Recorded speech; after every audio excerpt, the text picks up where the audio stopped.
وإذ اعتزلتموهم وما يعبدون إلا الله فأووا إلى الكهف ينشر لكم ربكم من رحمته ويهيئ لكم من أمركم مرفقا وترى الشمس إذا طلعت تزاور عن كهفهم ذات اليمين وإذا غربت تقرضهم ذات الشمال وهم في فجوة منه ذلك من آيات الله من يهد الله فهو المهتد ومن يضلل فلن تجد له وليا مرشدا وتحسبهم أيقاظا وهم رقود ونقلبهم ذات اليمين وذات الشمال وكلبهم باسط ذراعيه بالوصيد لو اطلعت عليهم لوليت منهم فرارا ولملئت منهم رعبا وكذلك بعثناهم ليتساءلوا بينهم قال قائل منهم كم لبثتم قالوا لبثنا يوما أو بعض يوم قالوا ربكم أعلم بما لبثتم فابعثوا أحدكم بورقكم هذه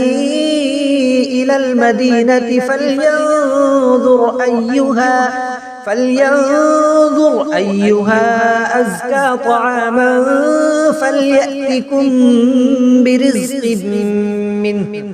فليأتكم برزق منه وليتلطف ولا يشعرن بكم أحدا إنهم إن يظهروا عليكم يرجموكم أو يعيدوكم في ملتهم ولن تفلحوا إذا أبدا وكذلك أعثرنا عليهم ليعلموا أن وعد الله حق وأن الساعة لا ريب فيها إذ يتنازعون بينهم أمرهم فقالوا ابنوا عليهم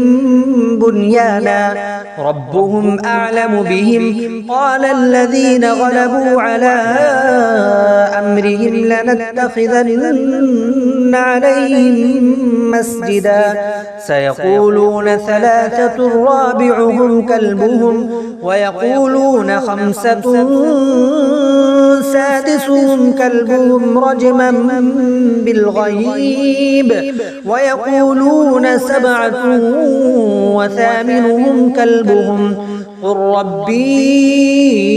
أعلم بعدتهم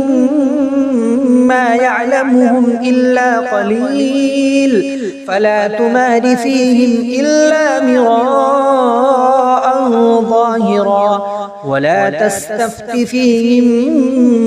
منهم أحدا.